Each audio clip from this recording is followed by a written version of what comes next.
El fenómeno de la fusión en el marco de la empresa remite al deseo expansionista experimentado en los años finales del pasado siglo por las grandes corporaciones empresariales.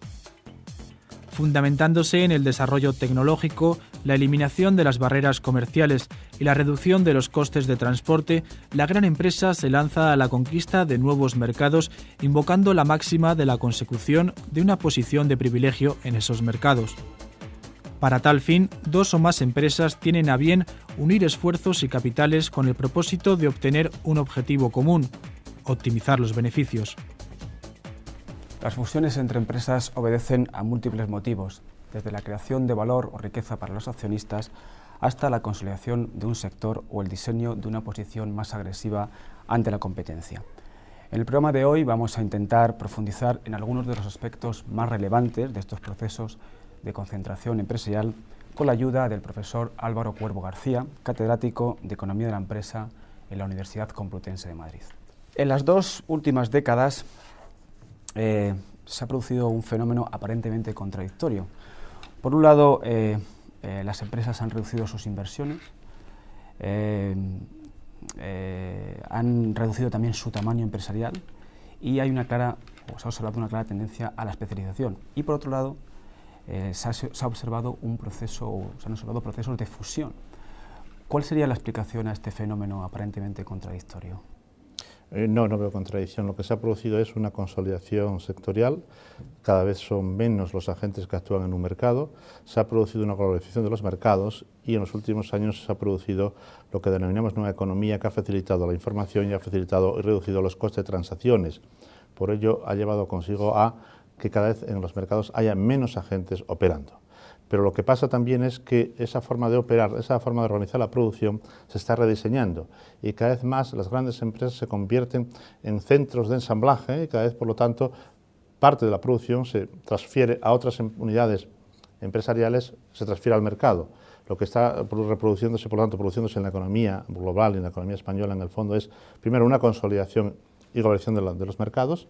Segundo, un rediseño de la forma de organizar la producción, lo que hace que cada vez existan más pequeñas y medianas empresas, pero existe un número reducido de grandes empresas que son las que, dirigen la economía de un país.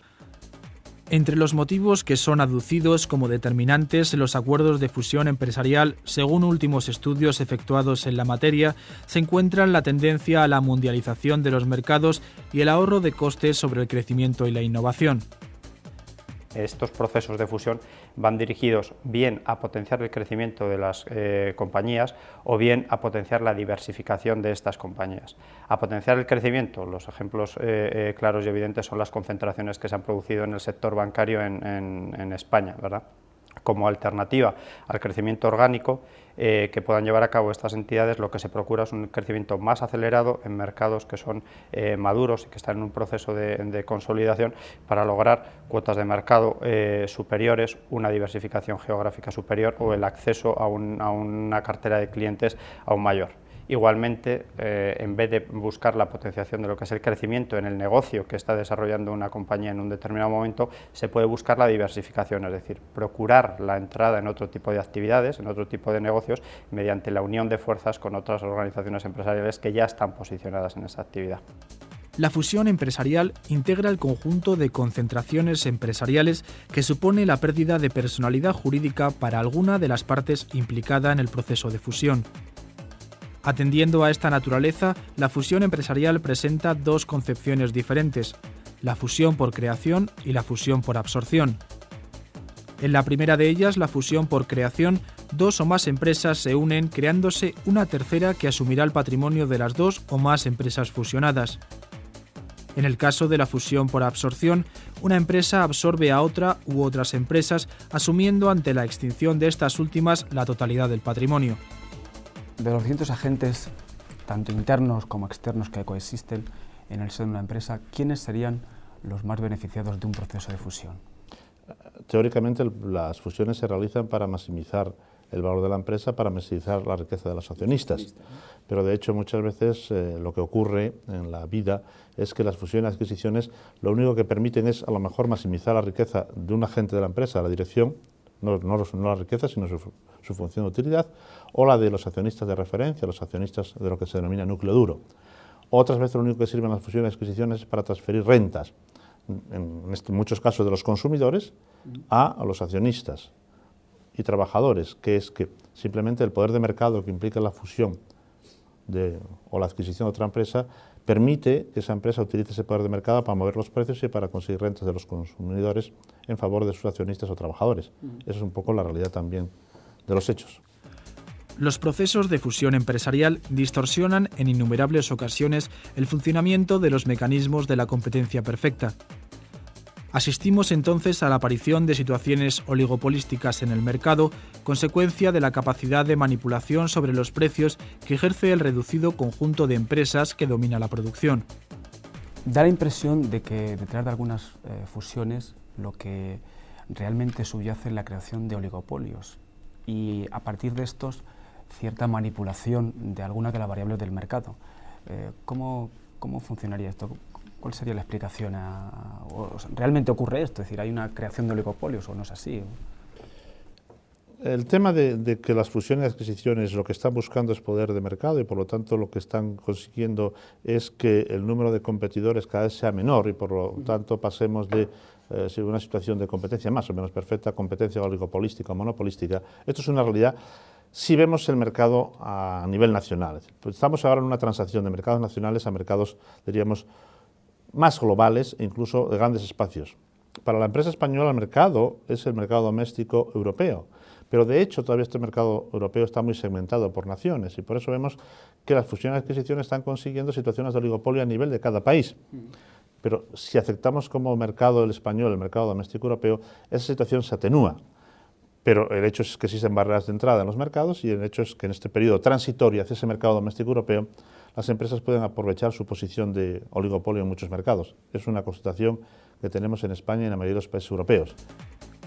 Toda fusión empresarial conlleva la creación de un nuevo equipo directivo o la asimilación de la dirección proveniente de la empresa absorbida. Con estas circunstancias, el proceso de fusión empresarial afronta su primera fuente de conflictos. Una vez que se ha consumado la fusión, hay que tomar decisiones sobre la nueva empresa que surge de esa fusión. Una de las más problemáticas parece que es la creación del nuevo equipo directivo, sobre todo porque da la impresión de que este nuevo equipo directivo, o en el seno de este nuevo equipo directivo, surgen multitud de conflictos y luchas por hacerse con cuotas de poder. ¿Cuál es su impresión sobre este aspecto? Creo que en las últimas fusiones y adquisiciones, en el caso de España, hemos aprendido muchas cosas. La primera cosa que hemos aprendido es que en el momento de la fusión o adquisición hay que precisar claramente quién va a ser el grupo de directivos que va a mandar y tomar la decisión con anticipación y evitar las luchas por el poder, lo que se denomina año sabático, que pierden las empresas para ver quién finalmente tiene el control del poder de las empresas fusionadas. Luego, ya hemos aprendido ya que muchas de las últimas fusiones en el fondo no son fusiones, sino son adquisiciones que se presentan bajo la forma de fusión. Y es un equipo humano, un equipo de directivos, quien se hace con el control de otros activos de la empresa, de otra empresa. Y al final no hay esa lucha por el poder. Hasta ahora en muchas empresas hubo lucha por el poder. Ahora se transforma la lucha por el poder no al nivel de la alta dirección, sino a los mandos intermedios. Y sigue todavía siendo muchos problemas y sigue todavía existiendo lo que podemos llamar el dilema de los perdedores, en que toda fusión y adquisición plantea un conjunto de hombres que pierden. La lucha por el poder que acontece después de la mayor parte de los procesos de fusión entre empresas es uno de los mayores obstáculos que ha de afrontar la nueva organización en sus inicios. ¿Dónde se produce realmente, digamos, esa tirantez, esa lucha o esa necesidad de tratar de plasmar o de planear con anterioridad a la operación en sí mismo cuál es el organigrama resultante? En aquellas operaciones que se realizan entre iguales. Y es especialmente relevante porque piense que en la actualidad en las organizaciones el capital humano y el capital técnico y el capital financiero es prácticamente accesible a todos, es decir, ya no marca una diferencia como sucedía antes. Ahora lo que sí que marca una diferencia en la gran mayoría de las organizaciones es el capital humano y por lo tanto lograr la motivación de ese capital humano, de ese personal que está trabajando en ambas compañías con el nuevo proyecto de la organización fusionada es lo relevante. Y es ahí donde tiene mucha importancia lo que es todo ese proceso de planteamiento o de reorganización de lo que es la estructura de gestión. Los analistas económicos esbozan como posible causa del fracaso de la fusión empresarial la referida a la falta de creación de valor para los accionistas. Según las estadísticas, 1 de cada 5 fusiones empresariales niega la creación de valor para el accionista, lo que comporta un porcentaje elevado de procesos no exitosos de fusión empresarial. La historia más reciente apunta a que gran parte de las fusiones acaban en fracaso. ¿Cuál sería entonces la razón por la que se sigue persistiendo en esta práctica? Fracasan porque el 66% de los casos no crean valor para los accionistas. Pero a lo mejor la persona que llevó a cabo la fusión no pensaba en la creación de valor para los accionistas, sino pensaba en su posición y su poder. Y muchas veces la visión que tienen es que aumentan el poder de un grupo de directivos y, por lo tanto, si consiguen aumentar el poder de esos directivos y maximizar su función de utilidad, no fracasan. Y esa explicación es una de las que tenemos que aceptar. Y otras veces es que muchas veces, cuando se produce una fusión y una adquisición, el fracaso se produce a medio y largo plazo. Y siempre los directivos que llevaron a cabo ese proceso pueden decir que fueron los cambios en el entorno los que motivaron ese fracaso. Y los accionistas entonces no reaccionan y no cambian a la dirección porque hay una explicación externa que motiva ese fracaso. Pero sí es cierto que en las fusiones y adquisiciones los datos son concluyentes, en el 76% de los casos no crean valor para los accionistas, pero a pesar de todo se siguen haciendo fusiones y adquisiciones. Yo pienso que esto es también el optimismo de la voluntad de los directivos que dicen, en mi caso no es ese 76% y por lo tanto en mi caso es diferente. Uno de los indicadores previos que prefigura el éxito futuro de la fusión empresarial ha de encontrarse en la semejanza que exista entre las culturas de las organizaciones fusionadas. Esto es fundamental porque es un factor que difícilmente se puede cuantificar muchas veces antes de llevar a cabo la fusión, y es la complementariedad desde un punto de vista cultural, es decir, que los valores que rigen una determinada organización, lo que es su gestión diaria, lo que es el día a día de su negocio, sean parecidos o sean similares a los que rigen la otra organización. Y esto es especialmente relevante cuando son fusiones entre dos compañías iguales, en las que una diferencia cultural podría provocar un choque que llevara a que buena parte del capital humano que forma parte de las organizaciones no entendiera muy bien cuál va a ser el rumbo de la nueva organización, a qué directrices deberían someterse, y en la práctica es uno de los factores que justifica los fracasos que muchas veces este tipo de operaciones tienen.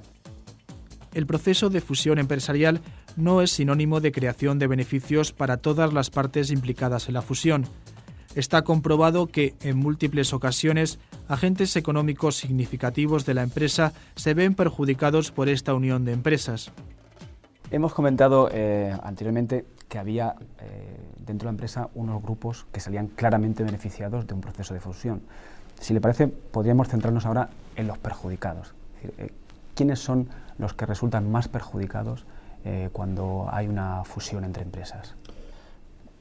Podríamos pensar que si hay una fusión entre empresas y esa fusión implica un aumento del poder de mercado, los más perjudicados son aquellos agentes que se relacionan con la empresa que van a perder poder de mercado, los consumidores, proveedores en algunos casos. Justificados estos últimos diciendo que tenemos una política de aprovisionamiento más racional, lo que tenemos es una política de compras con mucho más fuerza y por lo tanto podemos imponer precios y apropiarnos de rentas de los proveedores. Los consumidores muchas veces también son los grupos que afectan, diríamos, el proceso de fusión y adquisición. Pero hay también otros perdedores muchas veces, que es que si fracasan y no crean valor para los accionistas, quien pierden son los accionistas de las empresas que llevan a cabo la fusión. Y aquellas empresas fusionadas o adquiridas son los que ganan porque les transferimos renta de los accionistas que compran a los que venden. Y por ello hay un fenómeno que muchas veces no destruye ni crea valor para la economía en su conjunto, pero lo único que pasa en estas operaciones es transferencia de renta, desde los que compran a los que venden. Y aquí es un hecho que se constata también que ocurre siempre. En el año 1987, el mundo del celuloide, de la mano del realizador norteamericano Oliver Stone, recreó el trasfondo de las actividades económicas de gran magnitud en la película Wall Street.